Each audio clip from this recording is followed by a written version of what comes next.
Good afternoon, friends. Welcome to the next session, the first session on Indian economy. My name is Sphuran, and we are going to introduce economy, the economy series, economy module in today's class. So in our previous class, we have seen, I've just given a brief introduction of the series, introduction of what we are going to get into as economy as a module. So I have also given my introduction, but I'll just repeat. My name is Sphuran Reddy. I have a master's in economics. I did my MS in US. Then I've been to interview a couple of times. So I know what I'm speaking about. And I know how to, and I'm sure we as a team here, we can demystify all the concepts that are required for our examination. So in our first session today, we'll be looking at national income, which is the first most important topic, calculation of national income, and some other additional topics. But even before going into the national income, what I'll ask you to do is, in fact, forget about the name of this today's session, in fact. Forget about national income, because at least for me, I don't know about you. Well, for me, national income itself is a very tricky word. So I don't want you to look at the word national income. Rather, what I'll do is, I'll just tell you a story. First and foremost, what is economy? First and foremost, what is economy? Forget about the fundamental question. That is, what is economy? What is economics? Economy versus economics. That's something which people do ask. Right? So, even before that, let's say that none of us, both of us, we do not have any idea about anything that's related to economy. Okay, let's start from a fresh, clean slate. But in spite of not having any idea at all about anything, but we do know that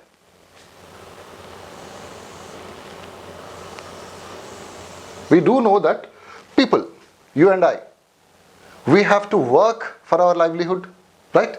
We have to work. And what do we mean by work? Work is nothing but producing something. Production of something. Let's say this is a marker, right? Production of this marker is work. So, someone who has produced this marker, why was he doing that? For his own livelihood. Isn't that the case?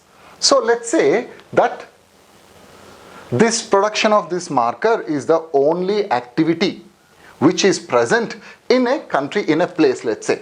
So, all of us, we have to work. No, some of us may have free money, but that's a different thing. Some of us can eat, can live even without working. But I'm talking about the majority. Right? So, all of us, we work. Right? So, while we are working, what is happening? We are producing something. We are producing something. So, this production, this process of production, where is that happening? It can happen in Hyderabad. It can happen in Delhi. It can happen in Lucknow. Or it can happen in some other Indian cities. In some other Indian cities, right? Anywhere, everywhere, people have to work. People do work. So, why did I name these city names? Because I want you to focus on something called as a geographical, enclosed geography, a closed boundary, a geographical boundary. So let's say together all these cities, that's nothing but our India, right? That's nothing but India. So a productive activity can happen in Hyderabad. It can happen in Delhi, it can happen in Lucknow, it can happen in entire world, in a different country. So while we are producing, so this is the first part of the story. So here we are involving We are involved in the process of production within a geographical boundary. See, even if we are involved in our own homes, let's say there is something called as cottage, you must have read in your schools, cottage industries. Production happens inside homes. That is also inside a bigger geographical boundary. Right? So, this is the first part. Then, why is anyone involving themselves in the process of production? Why? Of course, money. All of us, we need money, right? So, number one, the incentive, the motivation is nothing but money. Money, it is called by different names, right? If some of you are providing a job for me, then if I am working for you, then you have to pay me what? Something called as wage. Salaries. Wage is nothing but salaries. So you have to provide me with a salary, right? Then you, being the owner of whatever the company that you have established, why are you doing that? Because you want profits, right? Then you as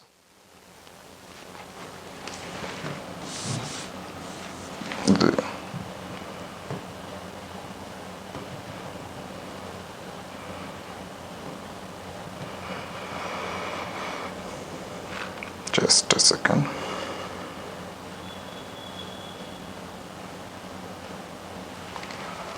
Then you as a businessman, you must have brought a big investment. You must have borrowed a big money, big huge chunk of money, which we call as capital. See, in this first part of the discussion, I'll not be using any of the economic terms. It's normal layman terms. Okay, so you must have brought money for something called as interest. You have to pay that back. But don't focus on this side of the debate. But any economic activity, the motivation behind any type of economic activity, the incentive for all the people involved in this process of production is always money. Isn't that the case? Then, where are we keeping this money?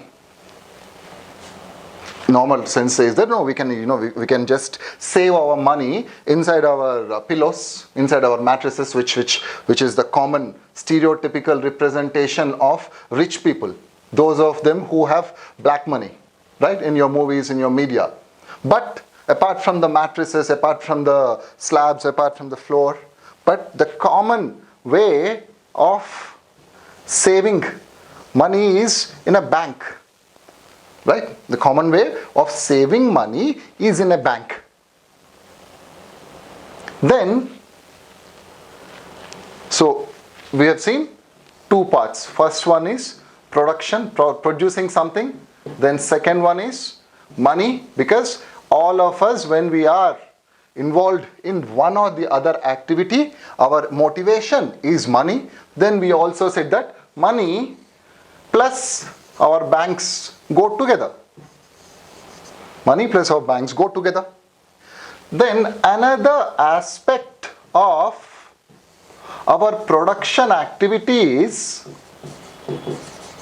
if you are involved in the production activity, if all of us are involved in the production activity, we are receiving something in return called as money, right? If we are not involved, so we are involved, which is nothing but, it's like a job for us, it's a work for us, nothing but your employment. So production activity inside a geography, inside a geographical territory, while it gives a return in the form of money, it also provides something called as employment, right?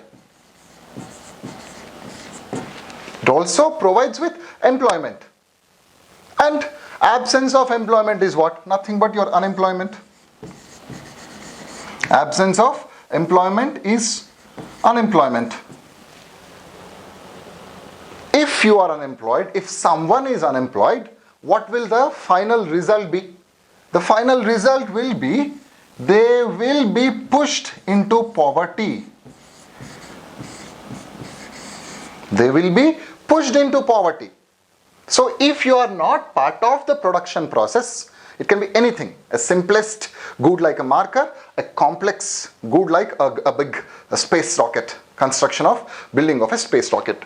So if you are not involved, then you will be unemployed and you will be pushed into poverty.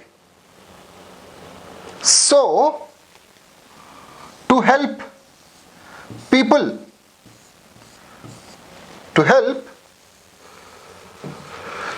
like some people, let's say I'm unemployed, and there are a huge chunks of population, huge section of our demography, our population, who are not able to provide for themselves. So, for that very purpose, what's the first thing that comes into your mind? There is a poor person, a poor family. Someone has to provide for them, right? Who is that someone? Like if we are philanthropic enough, philanthropy, that's the first thing. Philanthropy is nothing but giving alms, donating our money. But even before philanthropy, whose responsibility is that? To take care of poor people, to take care of unemployed people, to take care of those sections of society who are not able to fend for themselves, who are not able to provide for themselves. Of course, it's the state, right? Isn't that's it? And how is the state providing for these sections of population? First thing that comes into mind, taxes.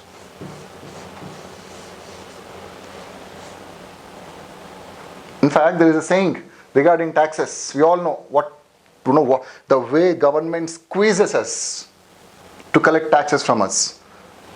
In fact, there's a famous statement, I think it was George Bernard Shaw, if I'm not wrong. Only 3 things are certain in life: birth, death and taxes. Remember that. Only 3 things are certain in life: birth, death and taxes. Even after you are dead, if you owe some tax to the government will take the taxes. The government will not say, okay, the person is dead, so you don't have to pay taxes. They'll pay taxes from your daughters, from whoever is left over from the family. So government collects taxes, right? And what is the government doing after collecting taxes? It is spending, right? It is spending. That is nothing but your expenditure. Nothing but your expenditure. Then, let's say, some of you, you're smart, very smart, I know. So some of you might find a way to reduce your tax outgo to the government, or some of you might not pay any tax at all. Or let me say the other way, you are the most honest citizens, so you will be paying all the taxes. But there are people, right, who don't pay any taxes to the government. Which means, what is the result? If the tax collection is either low or it is nil. But here you have the poor. Poor are always there. So, what is the solution? The government will borrow. The government will borrow.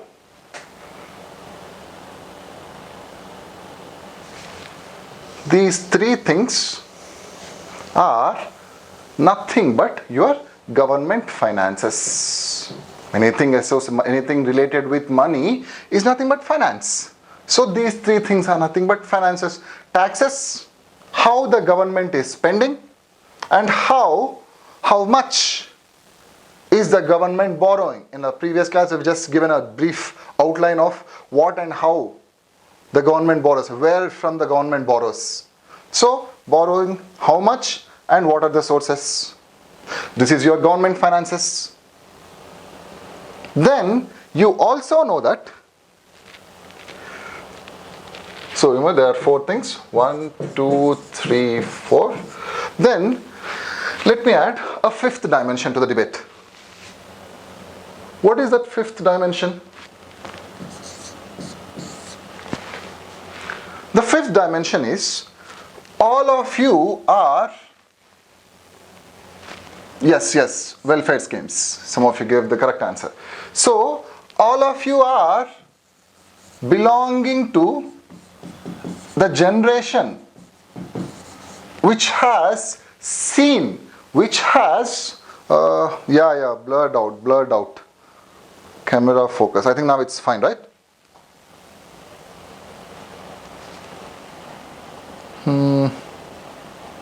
Let me just readjust the focus. I haven't done anything. I haven't touched the camera.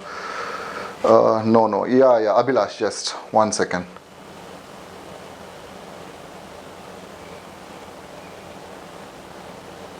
I think now it is fine. Yeah, now fine. Yeah. So, all of you belong to that generation. All of you belong to that generation. Yeah, I think something is happening. Let me just. So, if you are not in front of camera, video is blur. Can you adjust the focus so it's automatically blurred? Okay, so if now it is fine, right? Yeah, once again. I think it's fine. Yeah. I'll keep a note on that. So all of you are belonging to that globalization generation. So what do you mean by simply put globalization? If you just have to give an economic tinge, an economic perspective to globalization, that is nothing but interdependence or interconnection of economies. Interconnection of economies means India importing goods from other countries and India also exporting goods from other countries. Exactly, Srisha. Imports and exports. FDI, yes, of course, FDI. Good, that's good. So, we also know that in the today's world, in the current day's world, India has to do a lot of interactions, a lot of transactions with many countries. Country 1, country 2, country 3, country 4. Which means our government has to always keep an eye on what is happening to the external sector. Yes, open markets. Veda Pranit, yes, that's good. So, our government has to always keep an eye on what is happening because we have no longer closed our borders. We are no longer an economy where we are saying that no, we don't want anything. Which means we have become an open market, we have become a global market, yes, good. So, the government is always keeping an eye on what we are trading, what we are exporting, and what we are importing. So our exports, imports, movement of money from into and outside India, which is nothing but your BOP, all of them put together, nothing but your BOP or balance of payments. Nothing but balance of payments. Then add another dimension. In fact, it is a logical extension of your second dimension. Nothing but, so money, how much money should be there in the economy? How many goods? Keeping an eye on the goods that are produced and making sure that a definite quantity of money is required, is present in the economy. That particular job is done by RBI. RBI and its functions. We at least know it's just an institution. Don't even talk about what is RBI and how. We are not at all concerned with that. But I'm saying that the quantity of money that should be present, quantity means total. So how much money should be present in a particular period of time, in a particular point of time in the economy. That will be again determined by RBI plus Government of India. You can also say Government of India, but put that in brackets. So you have 6 things with you. The other day someone was asking me, sir, what are pillars? You may call them as pillars, you may call them as the core components. We haven't introduced any economic terms until now. We're just trying to find out what exactly is economy and what are the different dimensions of economy. Bandi Abhilash, what is globalization? Abhilash, you are a globalization kid. What is globalization? Globalization is nothing but increased interconnectedness. Increased interconnectedness, increased interconnectivity. The economic definition is different. The economic definition is allowing free flow of something called as factors of production. We'll see that in a while. First, the economic definition. Globalization can be defined in many ways. It can be defined from a sociological perspective, from an economic perspective, from a political science perspective. Let's just confine ourselves to globalization, economic definition of globalization. What's economic definition? Increased free flow of factors of production, land, labor and capital. Of course, you can't move land, but you can always move labor and capital. Capital is nothing but money. Since you can't move land, there is a way how you can make land as movable, as mutable as possible. We'll see that later. Let's not directly jump. But that is globalization. Globalization, to simply put, is increased interconnectedness across all dimensions. In economy, it's factors of production. In polity, now what is that? Democracy, importing of democracy. US is giving democracy to all other countries. It forces, in fact. What's that? Nothing but globalization. Liberalism, liberal markets. But that's about globalization, okay? Then, so RBI will determine, right? So we started with production activities in a geography. Then we said that all economic activities are associated with money, and money is always associated, or it's always put inside banks. A smart person will always put money in banks. Then we said that these are directly and indirectly related to employment and poverty. All the economic activities are directly related with employment or poverty. Then we also said government is present, employment and poverty, then government is present to take care of the poor people, generally what you call as budget. Simply put, I am talking about budget. What government, the taxation part, the borrowing part, the expenditure part is nothing but your budget. Then we also said that since we are no longer, particularly after something you must have read in your schools as well, 1991, particularly after 1991. Why are we able to go to US and study? Nowadays it's very common. Because of globalization. Because countries are becoming more and more globalized. That's the reason. So, a global perspective has been added to the affairs of our country. And finally, you have the money aspect. How much money? So, since you are dealing with global other countries, since many people are leaving the country, they are going into US. Many US citizens and other country citizens are coming into India.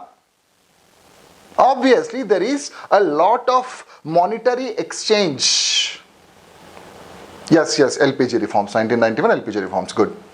So, there is a lot of monetary exchange. So, there is always a need to monitor the economy, to monitor our country's economy. What do you mean by monitoring? Nothing but quantity, total amount of the money, plus also our interest rates.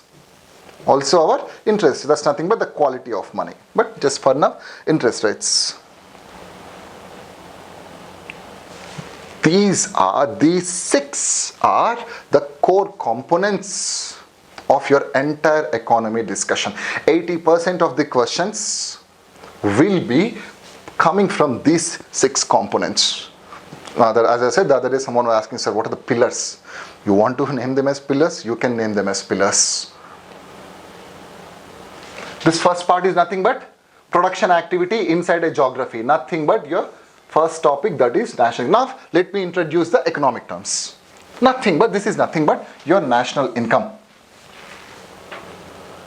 How much monetary money value of goods are being produced.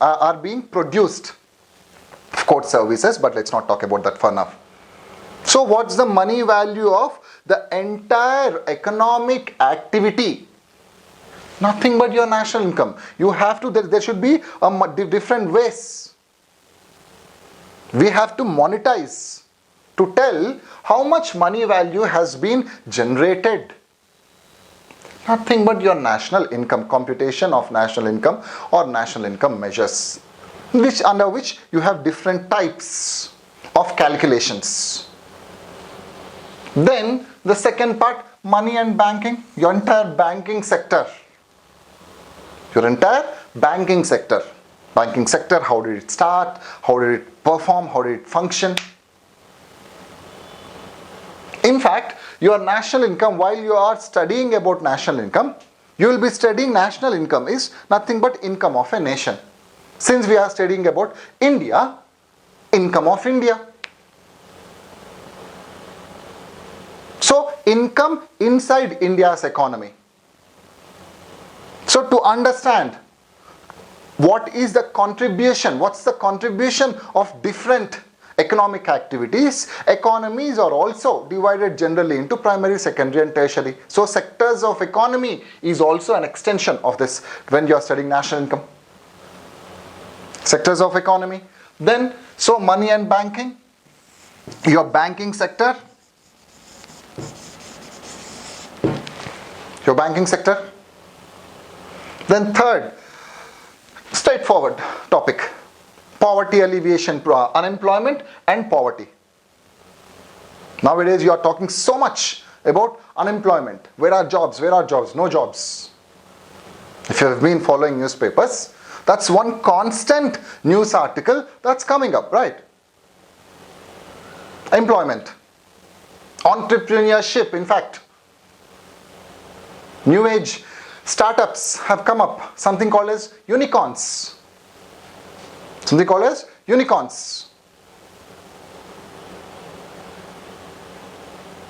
What are unicorns? You can just type the answer there if you guys are aware of it. There's something, a word which is coming.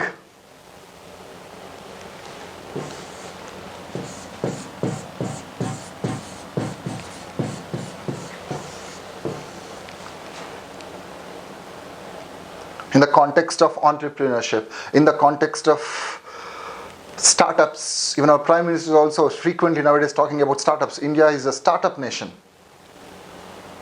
A unicorn is a special type of startup whose valuation is at least $1 billion.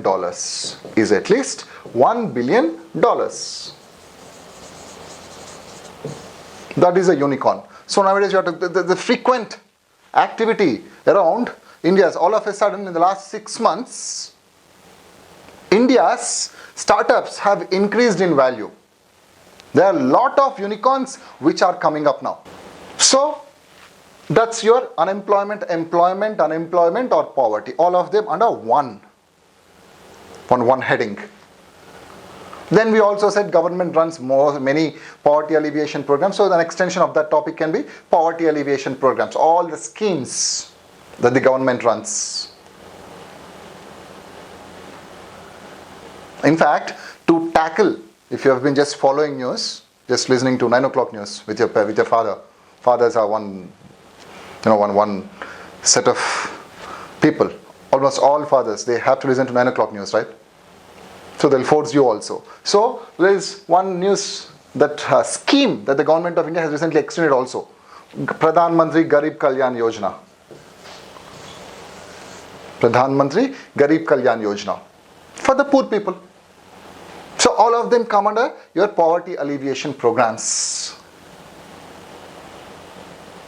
So poverty alleviation programs, employment and unemployment characteristics, types of unemployment, measurement of poverty, PDS, yes. All these things will be under that one head called as your employment, unemployment, poverty, measurement of poverty, all that will come under. So all the schemes of the government of India. Some of you were asking the other day, so are schemes important? Yes, schemes are important. Particularly, trust me, all the schemes based questions, in fact schemes are also part of your paper 2. Social issues. So you will be reading schemes anyways there. But yes, from an economic perspective, yes, we will be focusing on specific schemes. We will be focusing on specific schemes which have a larger economic impact. Which have a larger multiplier effect. Don't worry about what multiplier effect is now. As I said, in the first half of the session, we won't be focusing on any economic terminology at all. As I said, you need the least number of economic terms to understand economy. Once you have understood, you need to, intimidate others, scare others with your economic terminology. Until then, don't worry about economic terminology. So that's your government. Then we said that government, the minute government comes into picture, you have your budget. Nothing but, what's the technical name in your syllabus? Nothing but your fiscal policy. All those 3 aspects that I have given, taxation, expenditure and borrowing. All those 3 components are included in something called as the more technical name, and what your syllabus uses is fiscal policy. Then the opposite, not opposite, the complementary policy of fiscal policy is that 6th component that I was talking about, RBI and the role of RBI. Nothing but your monetary policy. Nothing but your monetary policy. And the 5th one, as we have seen already, nothing but your balance of payments. National income, banking sector, fiscal policy, monetary policy, balance of payments, employment, unemployment, poverty alleviation programs. All these things become your syllabus. This is breakdown of your syllabus. The other day I was talking about, first break down the syllabus. Breakdown of the syllabus. Take any one line, you can place it in one of these 6 topics, 6 or 7. If you want to make them 7 or 8, it's fine, up to you. So take a topic, place it. Some of you may ask, sir, we did not talk about infrastructure at all. Infrastructure is the backbone of economic growth. Of course. What do you mean by infrastructure? All the supporting activities that the government creates. All the expenditure that the government does. Government, in the process of creating infrastructure, what is it doing? It is spending money, right? It borrows, it spends, it's building bridges, it's building dams, it's building roads. When you are looking at the expenditure component of your fiscal policy, that's nothing but, take a scheme. What is the government trying to do with that particular scheme? So there are smaller topics, of course. There will be subtopics, many subtopics. But everything you can place in one. So the first thing that you should do is place the topic in the syllabus. Then it will be very easier for you to understand. Might be very easier. In fact, I can give you some extension topics. So put all these 1 to 6 together.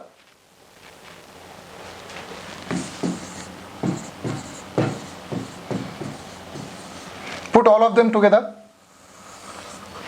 Whatever happens within these 6 things,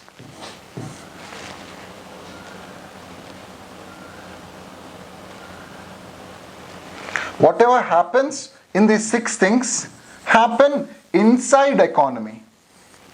Happen inside economy, right? Which economy? Indian economy.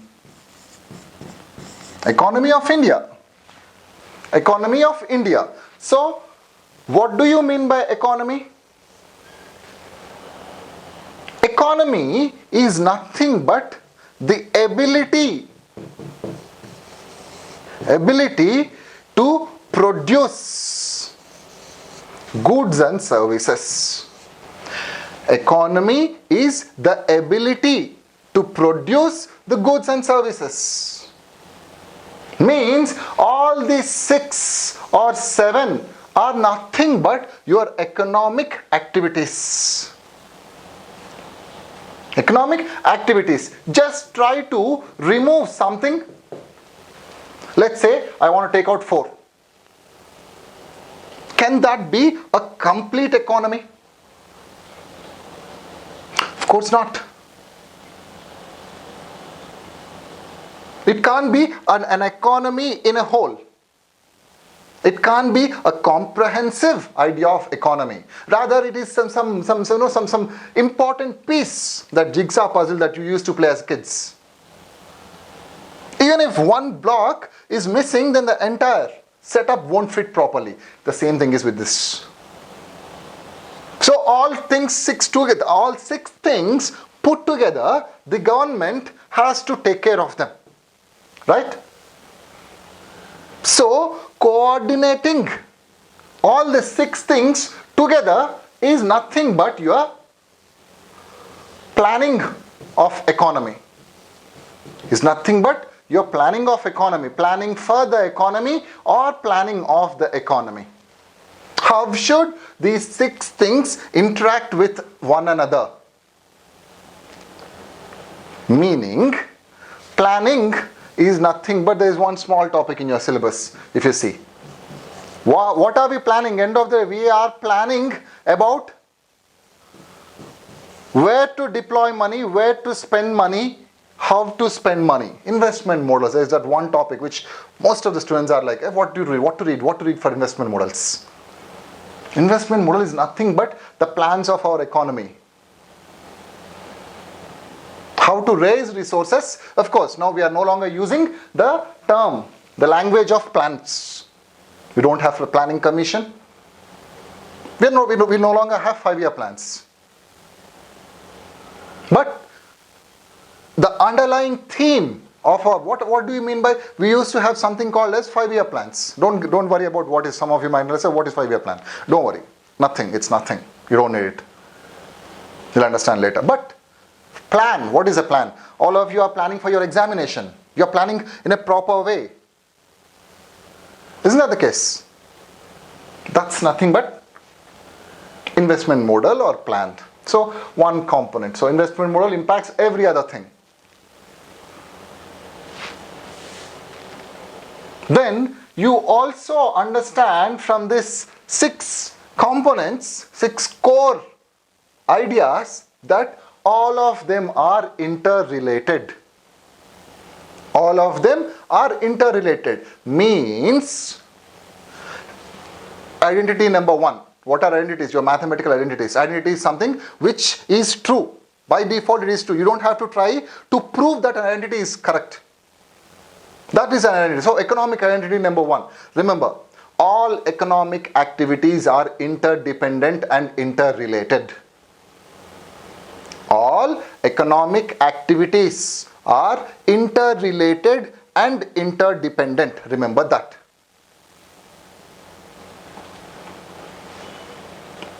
Only when you can remember that statement, you can now look into the economic activities or the economy. So economic activities happen inside an economy. Economic activities happen inside an economy. Economy, the minute you are looking at a word economy, it means you are talking about a geographical boundary. Remember that. Economy is the geographical boundary, geographical place where the principles of economics. What are the principles of economics? Consumption, distribution, of course production. Starts with production, distribution and consumption. Since generally consumption also includes your distribution. So, production and consumption of goods and services. That's nothing but your economy or economic activity. Economy or economic activity. So, what did we say the identity was? Identity was that all economic activities are interrelated. How are they interrelated? That's where your exam comes into picture. Your prelims or mains, it's all about finding out those interdependencies, particularly your mains, paper 3. What are these interdependencies inside the economy of our country? How are different sectors, how are different sections of population, different sectors, agriculture, industry, inside industry, it can be different types. So finding out those interlinking relationships, interdependencies and interlinks becomes your examination. So all economic activities are always interrelated, remember that. Number 1. Number 2, since all economic activities are interrelated, economy is nothing but the ability, the potential or the ability to produce goods and services. To produce goods and services. Economy is nothing but, when you are talking about economy, it's about the potential, it's about the ability to produce goods. How are you going to produce goods and services? That's your question. How? How are we producing goods and services? Through the use of resources. Through the use of resources. That's how we produce goods and services. All economic activities are interrelated. Then it's the ability. Economic activity is nothing but the ability to produce goods and services. How are you going to? You may have ability, but you need resources. What are the resources? The different types of resources are nothing but your something called as factors of production. The NCERT books talks about them, factors of production. Land, labor, capital, entrepreneurship and technology. Land, labor, capital, entrepreneurship and technology. Those are nothing but resources. How are we manipulating these resources?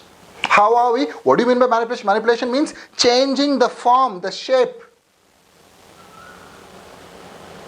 so that the final use, so that the final purpose can be changed.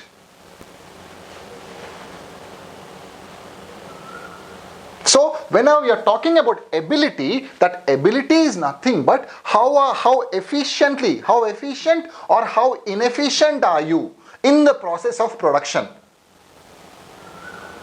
What is your allocation of labor?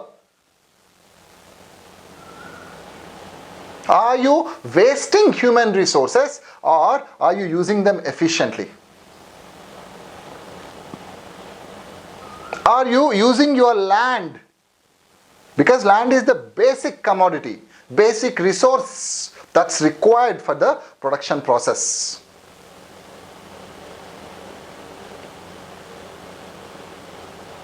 Most of us, we don't know that India in fact has, though it's not by a big margin, but India has more arable land. What do you mean by arable land? Again, your school geography told you. Land which can be made of, which can be put to some use. India has more arable land than China, but the production of our food grains is very less than compared to China. Meaning they are more efficient. Meaning the ability to produce goods and services is more in China than in India. Remember that. Whenever you are talking about productivity, another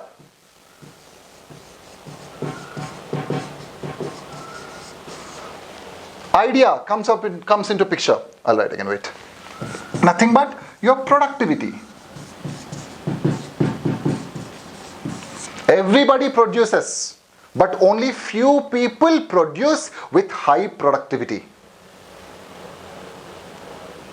Nothing but your productivity is an efficiency function.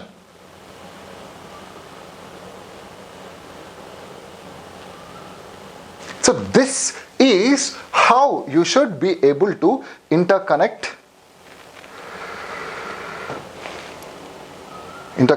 things. In fact, that's your syllabus as well. That's your syllabus as well. So, we have been saying, what did we say until now? We just were trying to figure out, demystify the topics. And since the basis for every economic activity, is economy. In fact, national income, we said that national income is nothing but income of the nation. National income is nothing but income of the nation. Means you have to just count everything that the country is producing. Put everything at one place. Gather all the data, tell that, okay, we have produced this much. Hyderabad has produced this much. Lucknow has produced this much. That's nothing but national income. But remember those two identities. There will be certain identities like that.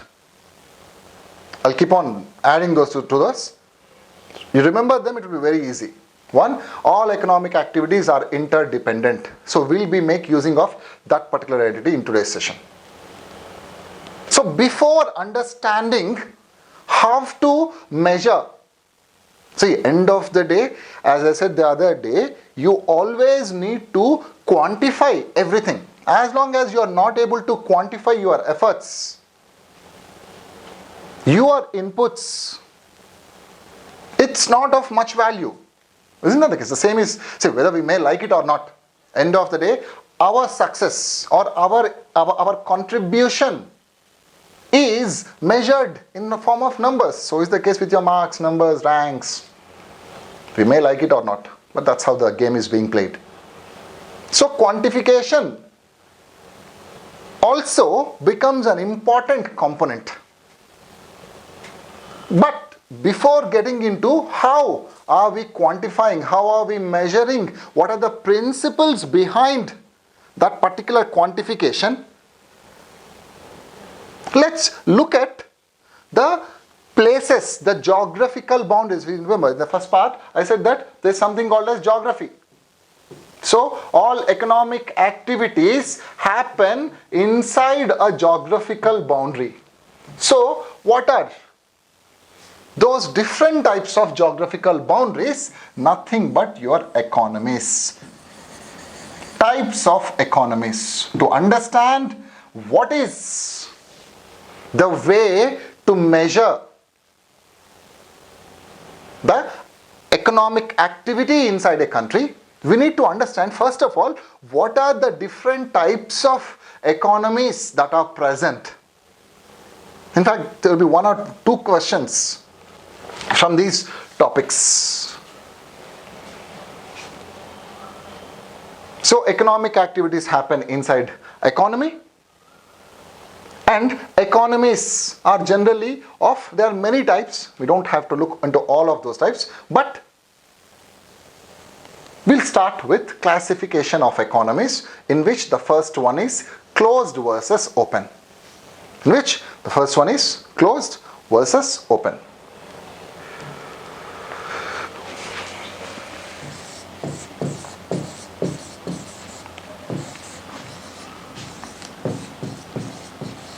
Closed economy versus open economy. What do you mean by closed and open? Some of you are aware of it. Just you can give the answer in the chat box. Yes, Srisha. Good. So, just look at the name itself. Closed versus open. Yes, no import and export. Yes, foreign investments. That's true. Closed and open.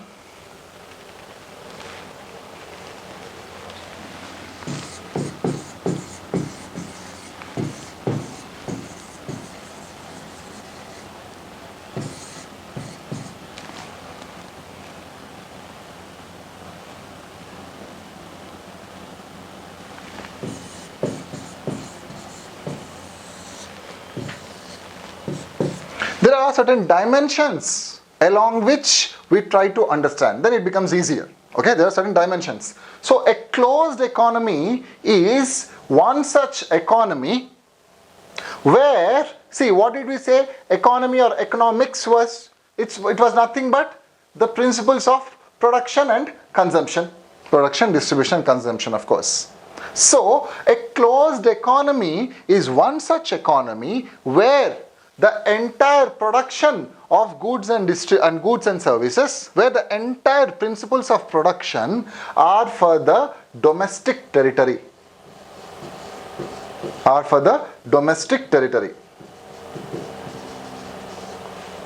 The entire goods and services produced are for the consumption of domestic population within the domestic territory. That's first dimension. Goods are produced and consumed within the domestic territory and for the domestic population. Number one. Number two, a closed economy is also one such economy where the exports and imports are negligible. Exports and imports are negligible. Why are we saying negligible? Some of the books say give that they are completely zero, but it need not be the case, and it's not the case in fact. Where? Because number one, they are not producing for the export markets, for other countries. They only produce what their population needs. Number two, exports are negligible or absent, but whereas imports, there can be some imports even in a closed economy, because not every country can survive with whatever they are producing with whatever the resources that they have. There can be some exports, there can be some imports, there can be some imports. See, the best example of a closed economy that is given is North Korea. We don't have too many closed economies in today's world.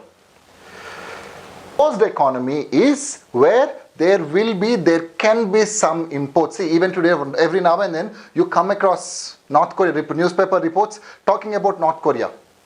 North Korea is importing certain food grains because they're not able to produce. They're importing some food grains. What do they export? That's a different thing, what they export.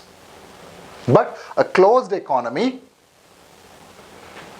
there may be some imports, but exports are generally negligible or generally absent. Why? See, when you are exporting to a foreign country, you have to produce what the foreign country wants.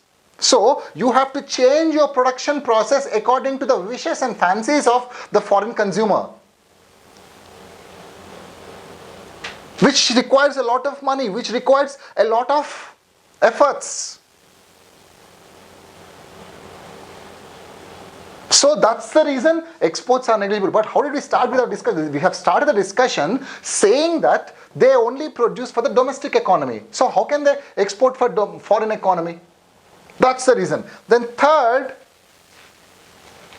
the third one is a closed economy We are talking about investments. Investments from outside. Investments from outside and money leaving the country. Money leaving the country. Investments from outside means money coming outside the country, from outside the country into the country. Money leaving is when the citizens of this closed economy, when they are taking money outside. In a closed economy, investments, particularly you are talking about, some of you are giving names, FDI, yes, FDI or FII, or simply put, foreign investments. Simply put, foreign investments, FDI, FII or foreign investments.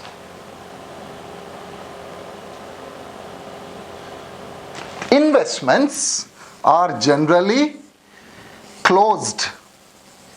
They are absent in a closed economy. So foreign capital will not be allowed to enter into the country, and at the same time the domestic citizens, they can't take their money outside the country. So they can't put money in other countries, and other country citizens will not be allowed to put in money in a closed economy. So investments, the borders are closed for investments. Investment is nothing but free flow of money, free flow of capital. And whenever we are talking about flow, it is two-way, both the sides. So free flow of capital is restricted. In fact, it is completely absent in a closed economy. Then, see, when you are not allowing foreign money to enter into your boundaries, see, whenever foreign money comes, there will be some people who brings that foreign money into the country. Means, since you are not allowing money, what about foreign nationals or foreign citizens? Foreign nationals or foreign citizens? So there won't be any foreign nationals or foreign citizens working in a closed economy.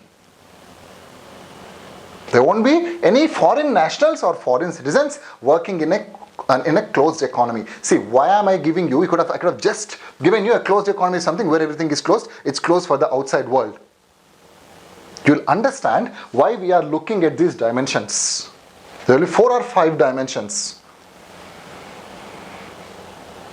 These dimensions will help you while you are learning about the different ways of measuring national income. When foreign citizens is allowed, when foreign citizens contribution is allowed, that type of national income measure is called as something. When it is not allowed, it is called as something else. That's the reason. Always read logically. Try to connect everything that you are learning. Then it becomes easier, particularly economy. Remember that. Why economy becomes confusing is because you suddenly pick a topic in between and you try to just mug up. When you do that, it becomes really difficult. The amount of data that your brain can remember. Always go in a logic. Interconnectedness is very important when you are reading. We said they only produce for the domestic economy. So obviously they will not be able to produce, export anything, whatever they produce, because they are only producing for their country, for their people. So when you are not, there are no exports, when there aren't any exports, it means nobody will come and invest in your country. So your borders are closed. Since your borders are closed, it's not just money, but also they are also closed for foreign nationals. They're also closed for foreign nationals. So foreign citizens will not come into the closed economy, and at the same time, people from the closed economy, they can't go outside. See, generally this is a reciprocal relationship most of the times. When you allow foreign citizens to work in your country, the other country, that respective country also will allow your citizens When you are saying that we are a closed economy, we don't need anyone's money, we don't need any foreign individual to work in our economy, why will they allow? So it's not just foreign nationals working inside our closed economy, but there won't be any Indians, or let's say whatever the closed economy was. So our citizens will also be not able to go and work outside. The economic word is expatriates. I'm talking about expatriates. So a closed economy will not have any expatriates working in foreign countries. What's the importance of expatriates? Remittances. Your sisters, most of you may have at least a relative, or your own brothers and sisters who go and study in US, who work there. What are they sending? They're sending dollars. All these NRIs are expatriates, and they send money, right? Your sister, whenever your brother or sister, whenever you have a party, your father won't give generally, right? Fathers are very, very careful. But you immediately call whoever is in the foreign country. They send you some, let's say 100, 200, whatever. That is nothing but your remittance. Remittances also play an important role. You'll understand that when we go further into the national income series.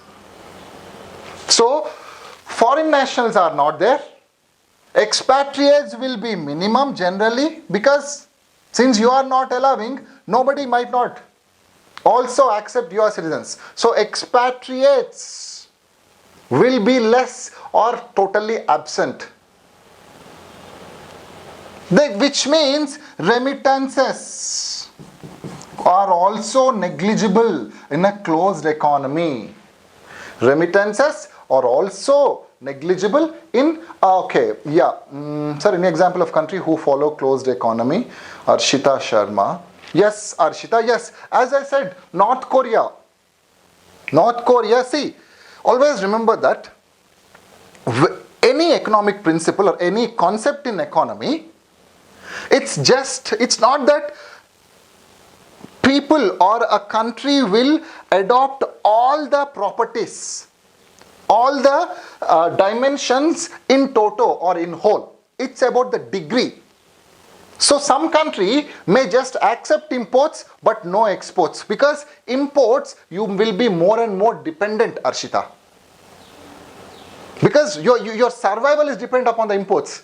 So some country, North Korea for example today, it allows imports. It do allow import, it is. So in history, if you are asking in country, best example is North Korea. China to an extent, but China today is not like that. So all the economies before, you can say, the First World War, even in the case of India, though we say that India was a closed economy before 1991, it was not completely closed. Even today we are not, of course we are slowly becoming open. Even today we are not completely open. And we were never completely closed.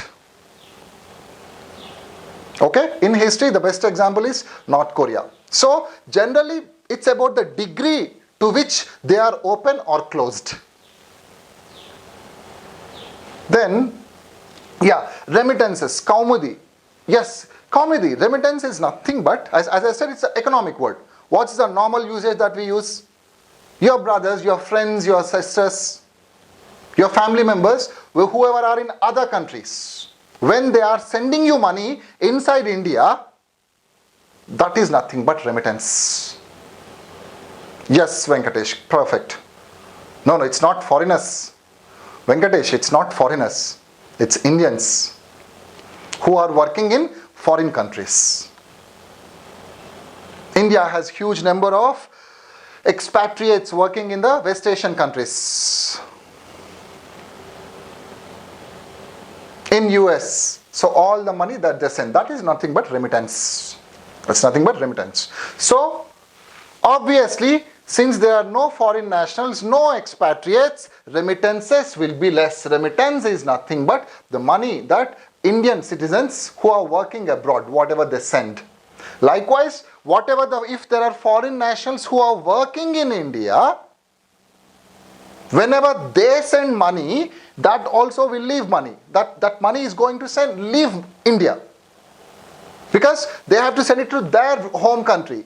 So these foreign nationals are the expatriates of that country, and they will be sending remittances to their home country. Okay? So another extension or a final point for your closed economy is, if you just observe the nature and the properties of closed economy, because of the inherent nature, like not allowing anything from outside, not allowing foreign people inside, not allowing your people to go outside, not allowing foreign capital, only producing to your own economies. One characteristic feature of closed economies is generally the innovation.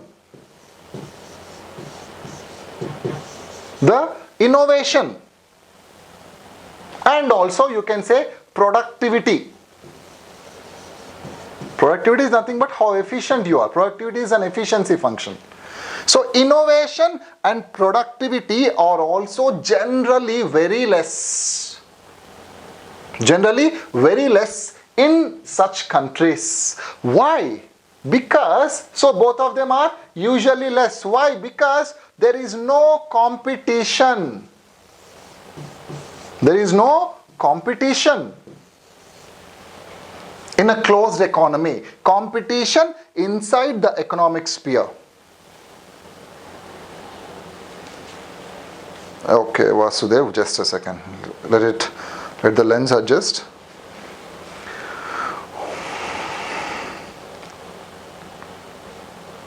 Yeah. I think when I am making some fast gestures, I think the lens are taking some time to adjust. So, innovation productivity is also very less, nil to absent, because of lack of competition in the economic sphere. Because of lack of competition in the economic sphere. See, your question can come in any way. Because UPSC, whenever it is asking such type of questions, it can just say anything, any of one of the following features, and say which of the following features are the characteristics or the features of a closed economy, or what's the difference between closed and open economy.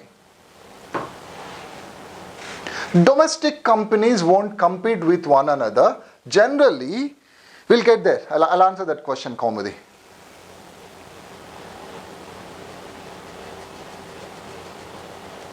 Just keep that in mind, I'll answer. So these are some of the properties, characteristics of a closed economy.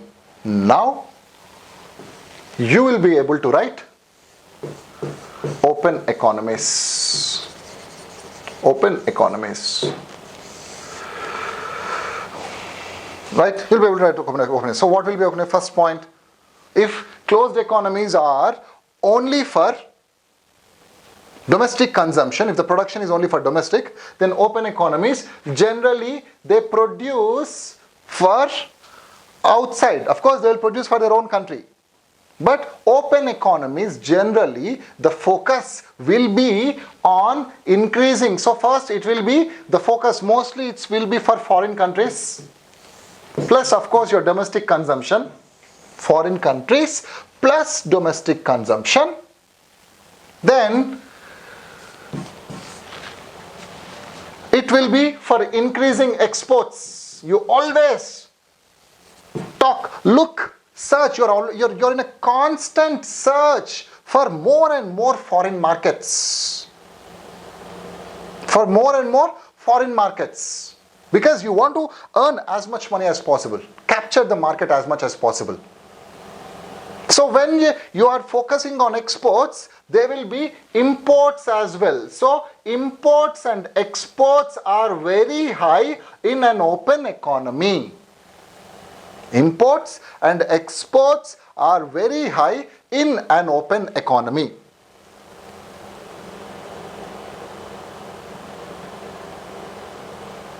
So when you are importing, when you are exporting, a lot of capital, lot of money will be exchanging hands between your domestic company and your foreign company, or for domestic individuals and foreign individuals. So meaning what? The third aspect, capital or investment, there is a free flow of investment or capital.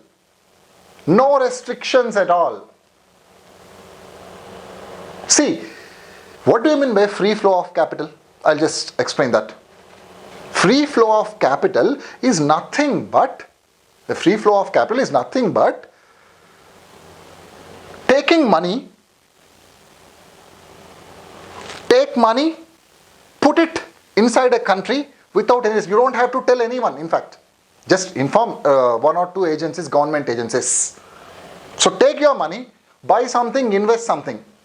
Today, after 1 week, you might change your mind, saying that no, this is not a right country for me to invest. Then you should be immediately able to sell everything. Sell everything and take your money, then leave the country. That is nothing but flow of capital. In India, even today, people can't do that. Even after 1991 reforms, we'll see that. If you just see, I'll also give you certain additional concepts which you don't have to worry.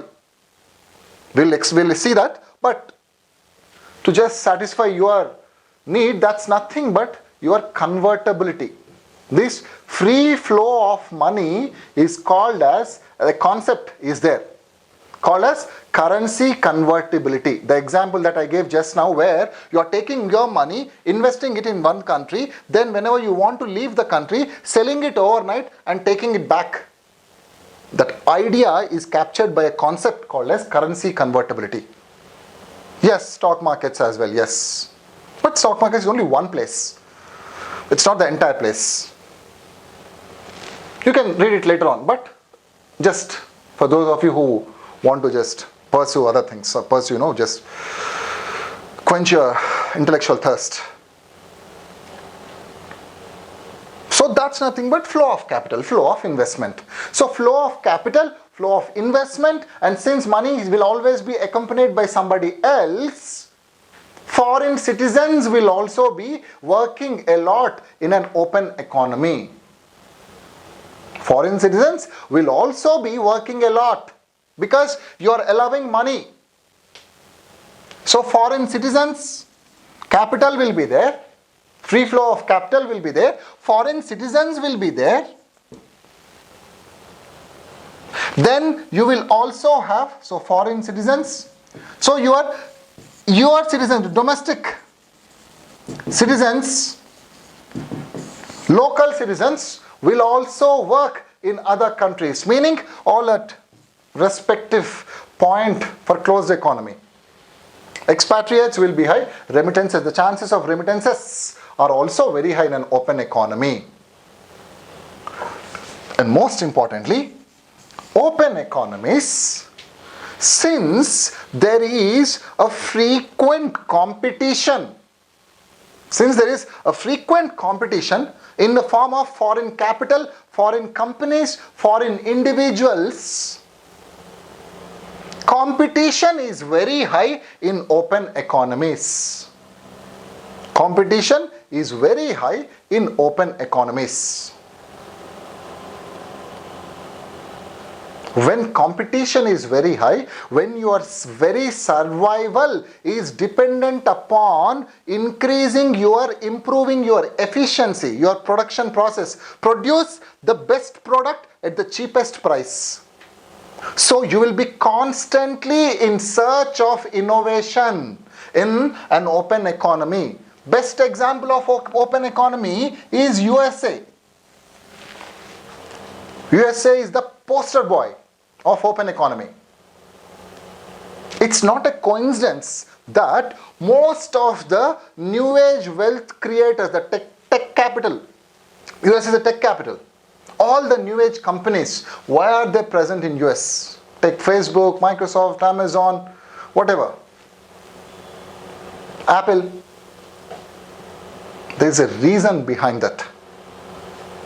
High intense competition, open borders. Since there is intense competition, there will be high innovation also in open economies. To answer that question, of whether domestic companies won't compete, Kaumudi, see, imagine, what is economy? Economy is, or economic activity, economy is where economic activity takes place. And every economic activity, the incentive behind economic activity is profit motive. Is profit motive. So when your economy is completely closed, see, the ability, the purchasing power, you call that as purchasing power in economy. So the purchasing power of your local population is generally limited. So what is the motive, what is the incentive for domestic companies to compete among themselves? They don't find a very high incentive generally. We are not saying that domestic companies will not compete against themselves at all. We are never, our intention was not that. But what even after they innovate, first of all, to innovate, they need more capital. See, innovation requires a lot of R&D expenditure. So to innovate, they have more capital, they need more capital. Where is the capital first of all? You are not allowing foreign capital to come in. The ability to generate more and more profits within your own domestic market is very much limited. So though companies, domestic companies can compete amongst themselves, the chances of such competition fructifying into a new innovative product are very less. So that's the reason you don't find too much of innovation in closed economies. Another reason is when we see the next type of classification, I'll explain there. But these are some of the basic principal characteristics of closed and open economies. Then, so this is the first type, closed and open. Then we also have central command economies and laissez-faire economies. Central command economies and laissez-faire economy. Second type of classification. So what are they? Central command economy versus a laissez-faire economy. See, as the name says, central command. Command means to order. So the power to order, the power to tell producers, produce this much, sell it this much of price. Produce this much. To command someone is nothing but to show your power over them. To exert your power over them. That's it, right? That's nothing but command. So a central command economy is one such economy where all the control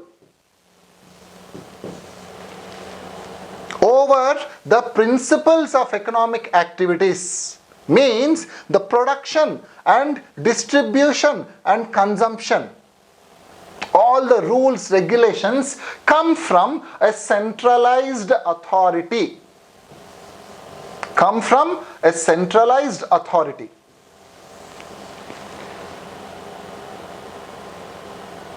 So the state will determine, see, under normal circumstances, economy works on the principle of demand and supply. Economy works On the principle of demand and supply. So, if there is a demand, someone will supply that.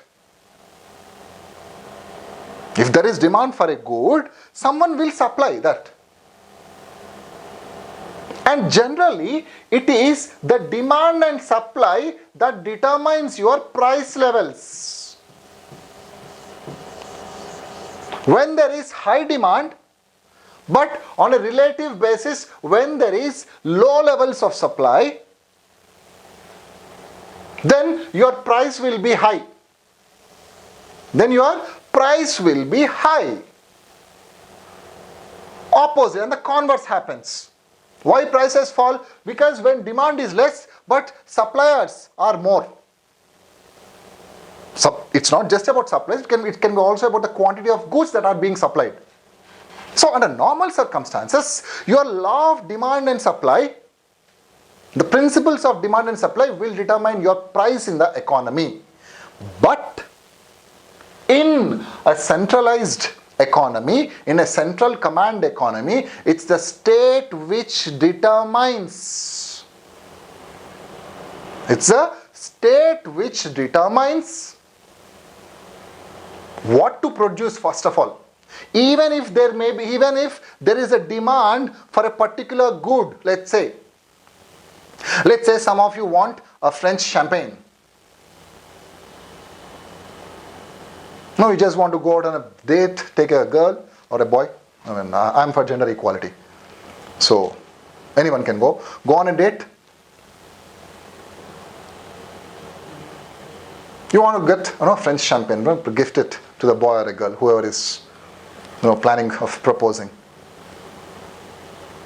But if you are in a country which says that no, we won't allow French champagne. Of course, French champagne can't be produced anywhere. It can be only produced in the Champagne region of France. That's why it's called as champagne. So, but you can import at least, right? But if you are in a country which says that we will not allow,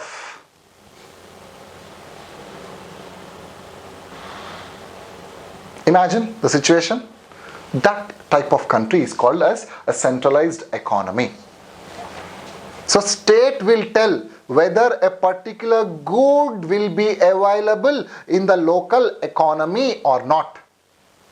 Number one.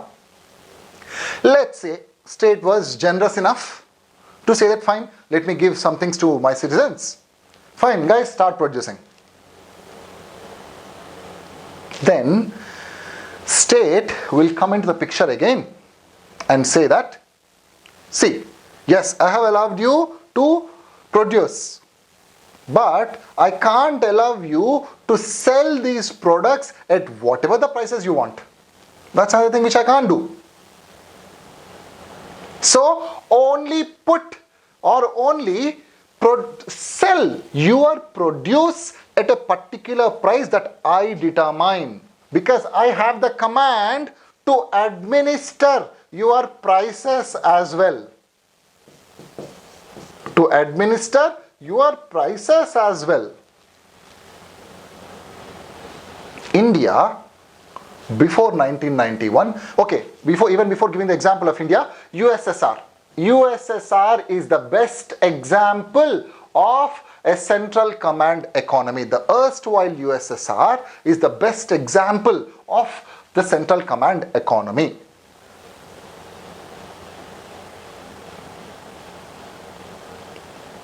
This particular